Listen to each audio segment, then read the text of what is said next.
What's up, everybody? Welcome back to another episode of Out of My Comfort Zone, where I force myself to play equipment that I usually wouldn't touch because it's just not my thing. But for your entertainment's sake, I'm going to push through it. I'm going to make the best out of this piece of gear, and I'm even trying to come up with a piece of music with this piece of gear at the end of the episode, so you might want to stick around for that. So today we got this super high-end piece here. We have this Gibson Custom Shop 54 Les Paul Custom with P90 pickups, and this is totally out of my comfort zone because I usually don't like P90 pickups. I know I'm weird that way. I know, guys. Let me know in the comments how you feel about P90 pickups, but I never gel with P90 pickups because for some reason they always sound a little bit like a single coil, but not really, and a little bit like a humper, but also not really. So it's that in-between thing that I don't know, never really get along with, but let me know how you feel about it. The other thing is it has an ebony fretboard, and that is also a weird feeling for me. And I don't know, it's a custom, you know? I never understand why Gibson Customs were never played as frequently as the Bursts, you know, the standard Les Pauls. Why did these custom shop Les Paul never, they never seem to be like mass produced things that a lot of people played. I mean, you rarely see them, right? And even today, not a lot of people are playing them. I don't know why that is. Do you know? I don't know. But what I do know is we're going to start this episode right now with a driven sound on the bridge pickup. I just tuned this thing up. I played it for 5 minutes maybe. And this is our first go at it. Let's go. Let's see.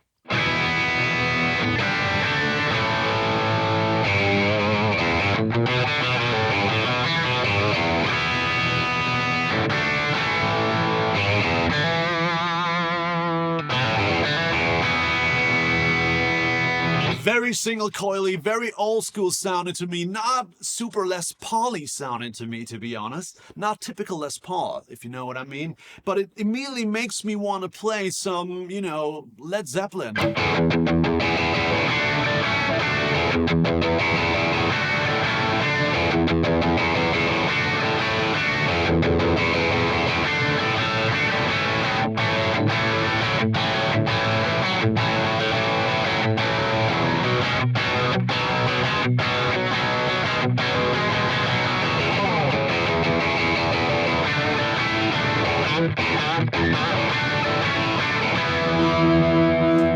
Hell yeah, man. I mean, it's sounding a little bit unusual to me because it just sounds so, just so single coily. Very trebly, very bitey, and that is not something that I usually think of when I think of a Les Paul Custom. Let's see what it does when we clean it up a little bit and add some delay.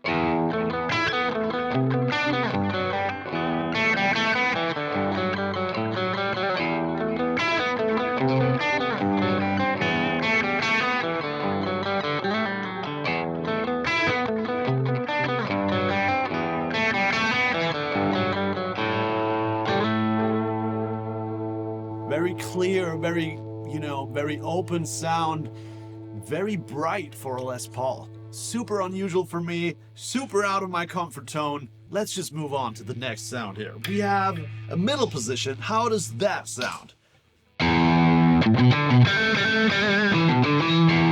Oh, that is very telly sounding to me.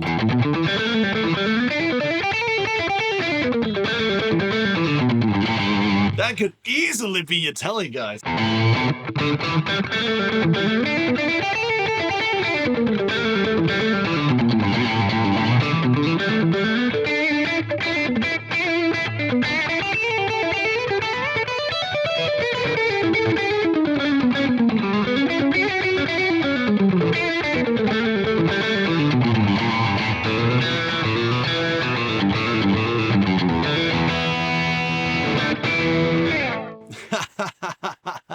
That is not a typical Les Paul sound. Let's roll down the volume in the middle position a little bit. Super glassy.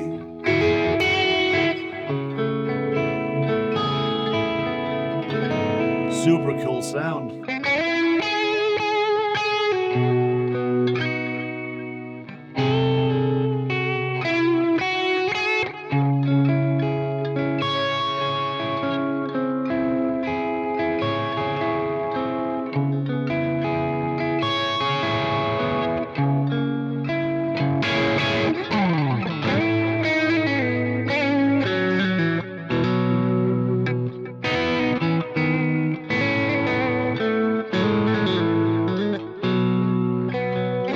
I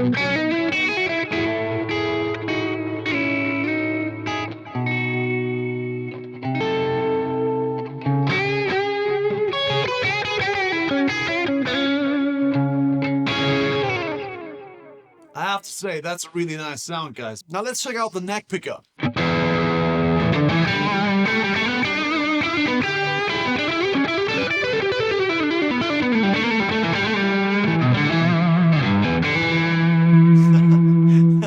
That just sounds like a beefed up Strat to me in a Les Paul body.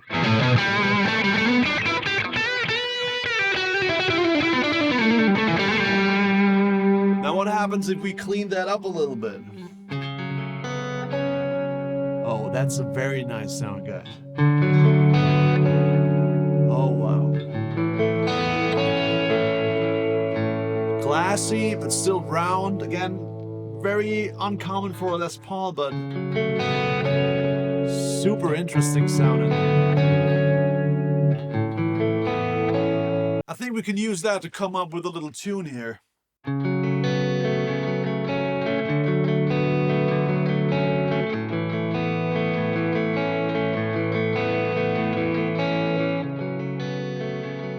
Such a cool sound. Let's add something with the middle position.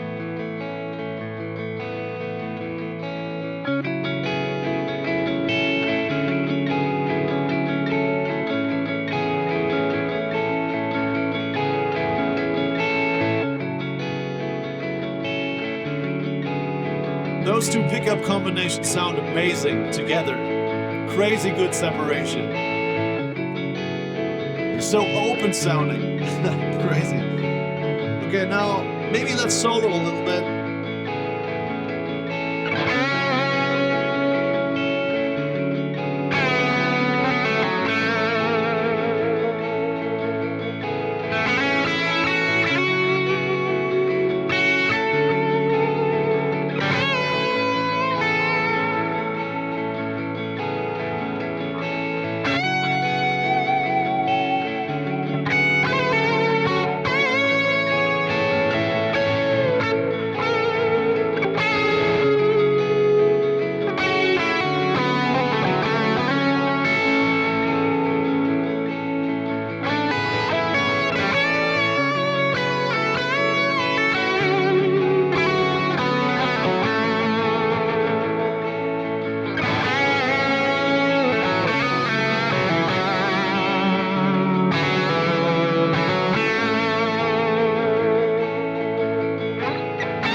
I got carried away there. Sorry for that, but that only happens when I get really inspired, and that track just inspired me, you know? Now, let's get to the bottom of this. What can I say about this guitar? You just heard that it really inspires me when I play something in that kind of style, because I think I found the strength of this guitar. The strength of this guitar is not to play bare bones rock and roll with it and just roll with that. It's more to, you know, focus on the glassy, open, trebly, bright sounding pickups in the middle and on the neck pickup. So these things really set this guitar apart. However, I'm still a little bit torn about this entire thing, because at the end of the day, this is a Les Paul, and I could make it sound like a Tele.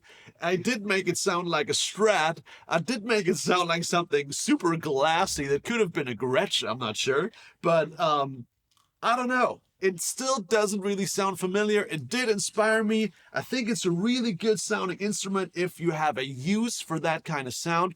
Right now, I would say I think this sounds really awesome, but the things it sounds awesome at is something that I rarely need, you know? And that's why I'm actually okay sending this guitar back. I was actually fearing that I would want to keep it, but I don't think that's the case here. I think it's a great guitar, but as I said, not quite what I would use every day. Very special sounding, very, very unusual, so it stays out of my comfort zone. And that's it for this episode of Out of My Comfort Zone. I hope you enjoyed it, and if you did, please subscribe to this channel because we do that stuff all the time. You really should subscribe, should like it. Let me know in the comments what you think about the sound, about P90s and the Les Paul, and check out the links in the description. I got affiliate links, I got guitar courses in my shop if you're interested in learning my style of playing. Totally learnable. Check out my guitar courses, and I'll see you in the next one. Bye.